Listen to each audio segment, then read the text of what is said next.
Hi everyone, I'm Candice. This is Eclectic Coach, and be sure to like, share, and subscribe and hit the notification bell if you want to be updated every time I create new content. So this video is going to be about cultivating an abundance mindset. I have 8 ways here, but I don't know. I'm just going to jump into it and kind of see where it goes. And also, if you're interested in personal coaching, there's a link in the description box so we can connect.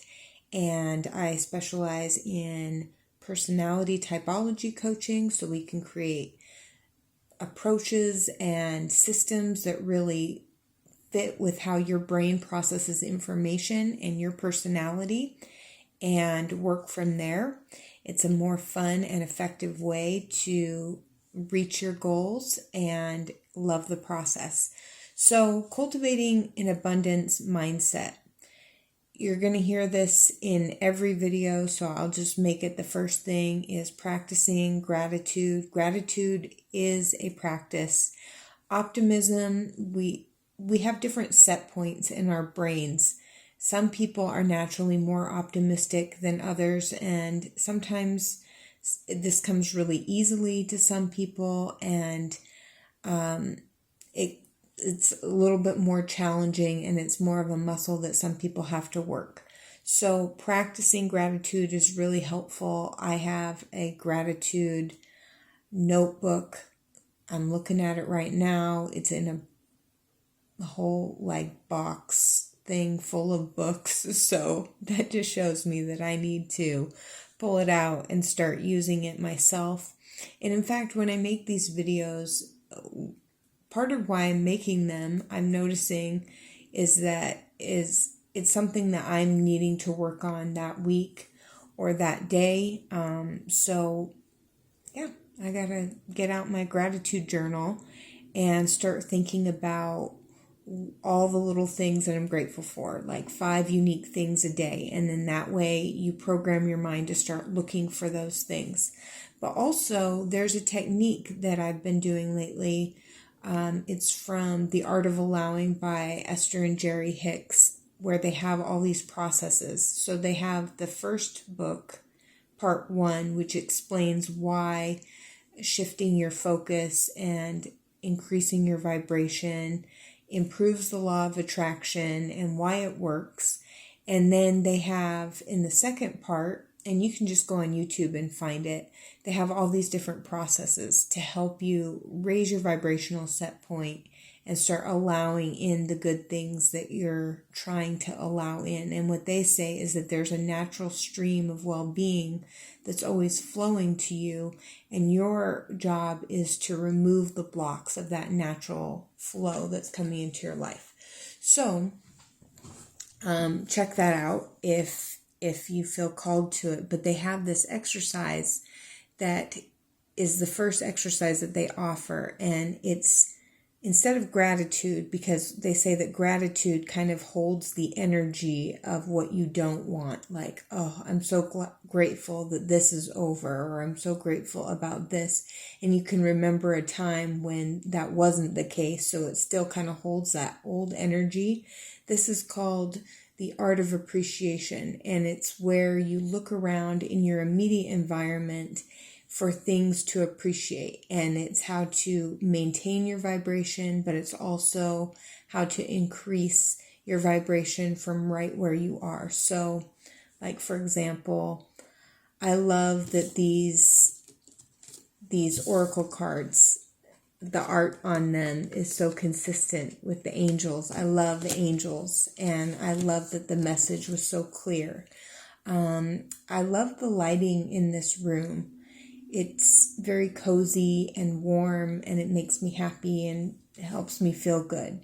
I love that I've got a whole jug of water right here, convenient for me to drink. I love that I have my Course in Miracles book so accessible to me right now. I love that I already have this video already mapped out. I love this sweater, this little comfy sweater that I'm wearing. It's very cozy and comfortable. I guess cozy is kind of what I'm appreciating right now. So that's what you do, is you just start looking around your immediate environment for things to appreciate.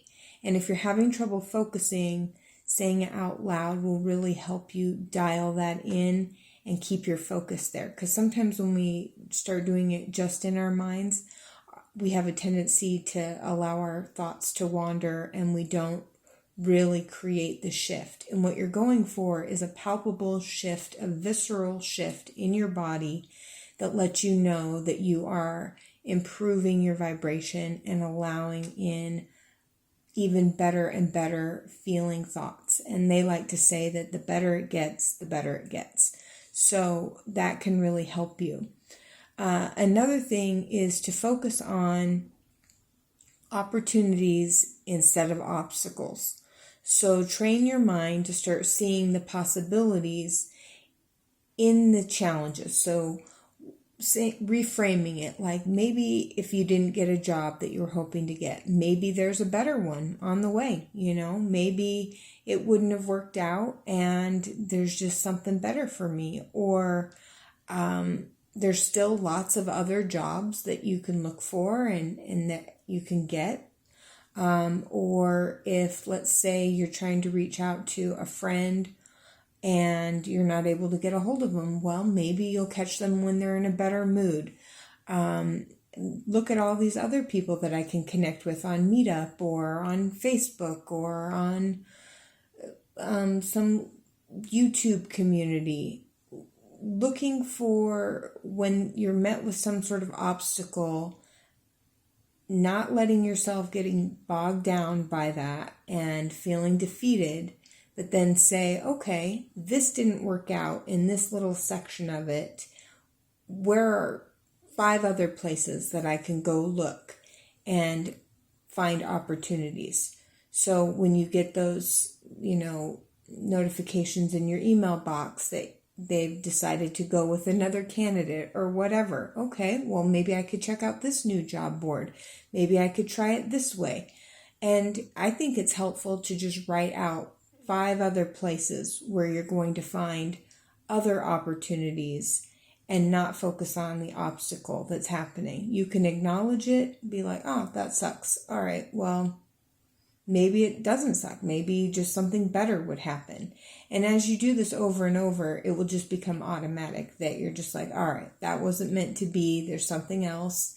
And to stay focused on what it is that you are trying to create. So rather than being discouraged, if you know what you want, just keep moving in that direction. Recognize that whatever's not for you is going to fall away. And whatever is for you is going to come your way. And what I like to do is cast a wide net and then see what is flowing with ease. If it's not flowing with ease, I get away from it. If it's not easy and if it's not moving and I've got to grind and this email didn't go through and the internet's going down when I'm trying to contact this person, or there's just delay after delay. That's not, there should be flow. There should be synchronicity. And when there's synchronicity presenting itself, follow it out with complete detachment. So be invested in the effort, all while having a good mood, and follow it out and see what happens. And trust that if you are visualizing what you want, if you're sending out your prayers, then they have been heard. They're being answered. You're going to follow the synchronicities. Another thing is to surround yourself with success stories, examples of people who are getting what you want. The more there is for anyone, the more there is for everyone. The more that it becomes possible, like the person who ran the 4-minute mile. That was at one point impossible. Then somebody did it, and then people started doing it everywhere. If you start seeing a car that you really like everywhere, that means that it's becoming closer and closer to you and what you're manifesting and what you're bringing into your life. When a friend gets a job opportunity that you think maybe you would have wanted to have, that just means that you are getting closer and closer to what you want. So there's no need to feel jealous or competitive. It just means that that's showing up more and more in your environment, and soon it's coming to you as well. So surround yourself with positive influences of it working out for people having success stories. If you are trying to heal from some sort of ailment, start looking up miraculous stories of how it's worked out for other people. I have this book here. Let's see. It's Hot Chocolate for the Mystic Soul. It's just story after story of miraculous, synchronistic, beautiful spiritual events that have happened to other people. And that helps me stay in touch with the magic of my own life. And reminds me that that is possible, that is what's happening, and that it can happen to me. Another thing is to watch videos on the multiverse, on quantum physics, on infinite possibilities for reality. Oh my goodness, my eyelashes are going nuts. All right. So remind yourself how big, how expansive, how infinitely possible what you want is, and how it can come to you. If it's money that you want, we all want more money, right? It's helpful to remember that money isn't real. Only I think 12% of it is actually in print. And the rest is just kind of this idea that we've bought into. Start learning more about that, and about I love learning about the multiverse, and that there's different versions of me who have these different experiences that I would like to have. And I love that movie. It's a weird movie, but a zeitgeist changing film. Everything, Everywhere, All at Once. So get into that and fill your mind. You got to be really intentional about what you allow into your mental space. So another thing is, I have a list of go-to Wayne Dyer affirmations, his book, his Japa book, Getting into the Gap. I love his Power of Intention video that he did for PBS. I'll listen to that on repeat. When I'm trying to manifest something for myself, you got to block out all the distraction, all the noise, all the bad news that's out there. Yes, it's happening. But if you don't want to bring that into your reality, and you know what you want, and that's that you want to cultivate an abundance mindset, you got to starve negativity, and you need to feed possibility. So write down a list. I'm a big fan of getting out the little list to help you focus. Your go-to material, your go-to authors, your go-to people that you're going to listen to. And don't watch the news for a minute. Don't pay attention to the fires that are going on, because you're not in a position to help anybody else when you feel small, when you feel like you're lacking, when you feel limited, when you don't feel like you have an abundant mindset. Then you don't have as much to give. We can't pour from an empty cup. So we've got to be able to know where the wells are that are full of water and life and possibility. So invest in your growth. So commit time, energy, money, resources to your development, your professional development, your spiritual development. There's this line, I think it's in, I can't remember if it's in the Talmud or if it's in the Old Testament or something, but it's Ashir tis Ashir, where God is basically saying, test me. So tithe that money, tithe what you can, give 10%. And if you can't, write an IOU to the universe. God is saying, give and test me, that you will be spiritually compensated and financially compensated for what you give. And do things that reflect your trust in the infinite universe. Do things that reflect, hey, I trust that I'm always going to be taken care of, that I'm loved, that I'm known. Act as if, write down how you would act if what you are trying to manifest and bring into your reality and the abundance you would like to receive were already there. It's not necessarily about spending all your money. It's about holding your body in a certain way. It's about using your tone of voice in a certain way. It's about noticing certain things in a certain way. It's about habitually practicing certain thoughts. What would you think about? How would you, it's called the BC do in coaching. So if this were real, how would you see the world? What things in your environment would you notice? And writing it down. What things, how would you be? Would you be cheerful? Would you be energetic? Would you be motivated? Would you be moving quickly? Would you be slowing down? Like, what does it look like for you? How would you be in the world? And what would you do? What does your exercise routine look like? And take what you can do right here, right now, to become the person that you are trying to be, this abundant person, and open your mind. Because the most important thing that you need to do is you need to be somebody that you can trust.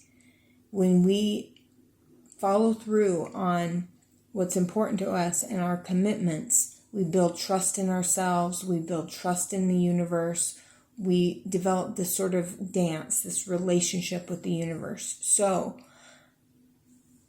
who would you be? What would you see? What would you do? And also celebrate, I know I kind of mentioned this before, but celebrate other people's success. Let go of jealousy, let go of competition. None of that's real.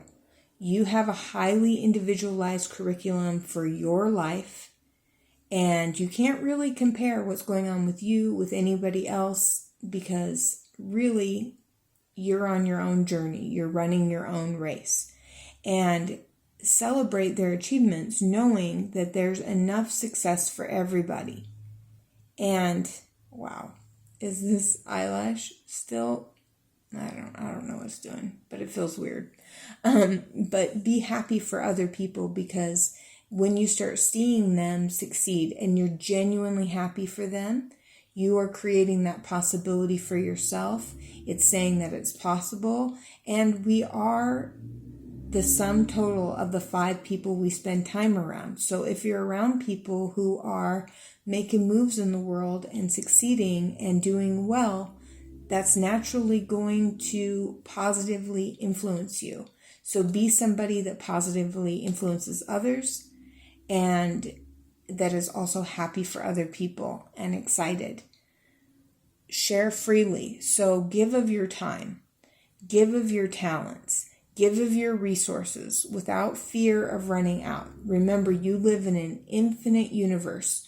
Think of all the different ways that things can be recombined, that you can draw into your experience from nowhere to now here, and give, because that says what you truly believe. If you want to know what you truly believe and you're trying to develop a abundant mindset, when you do things that show, hey, I'm abundant, I have enough, then you are really proving to yourself what you truly believe. And as you change what you believe, you change what you see, you change what you receive. And then if you're having a hard time doing this, visualize and affirm your abundance. Say your affirmations over and over again. I'm safe. All is well. Financial abundance comes to me now. I am safe. All is well. I am attracting wonderful people, opportunities, and experiences to me now. As you say things over and over, what you say to yourself is the most important words that you're ever going to hear. So what I like to do is record my affirmations and listen to them. And it's almost like training my brain into only like brainwashing yourself over and over, get really fixated on my abundance, my happiness, my joy. That's the only reality I'm willing to entertain. That's it. That's it. And don't have conversations that you know are going to bring you down. You just got to let people know, like, hey, I love you. Nope. This is what I'm focusing on. You know, I'm not talking about toxic positivity. I'm not saying don't show empathy for people. But there does come a point where you got to draw a line and you got to say, hey, I got to control my thoughts right now. I need to really get a hold of my mind and focus on what I'm trying to create and what I'm trying to do. And then you start to prove your own ability to manifest and create abundance and opportunities to yourself. And then you have that, and reviewing where you've been successful, reviewing what has worked in the past, and keeping a little note list of times that things have come through for you, times that you've been able to successfully manifest. And you think to yourself, like, if I've been able to do it there, I can do it here. And reminding yourself that over and over and over again. And then the next and last thing is visualize.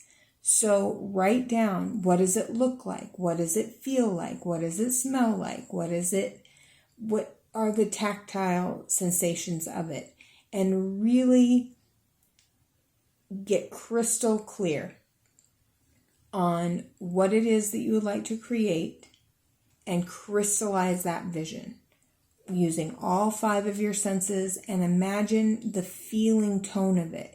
And if you're able to stabilize that frequency, it will come into your life.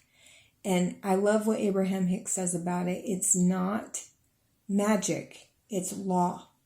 If you maintain the frequency, the feeling tone frequency of it, then it's not just the pictures, it's not just the images. But if you do the brain-heart coherence, if you start to place attention on your chest, Heart Math did extensive research about this. And there's different exercises you can do online. But if you focus on the energy inside of your chest, start to think about what you love, and then get into the feeling tone, in addition to what it would look like, sound like, feel like, taste like, smell like, all that. And the feeling tone that you would like to experience within your body, over and over, you will bring it into your life. And from that, you could create anything. I also like Bible verses where Jesus is talking about, like Philippians 4:13, for example. Through God, all things are possible. And when Jesus said, ye are gods and you will go on to do even greater things, I'm paraphrasing here. But I like to remind myself also of spiritual texts that remind me of this. These spiritual texts that have been carried forward from thousands of years ago about infinite possibility and about the unfailing love of God. Hopefully that will help you maintain and create a whole attitude of abundance. You're loved, you're guided, you're supported, you're not doing this alone. And I hope that you enjoyed today's message, and I will see you in the next video.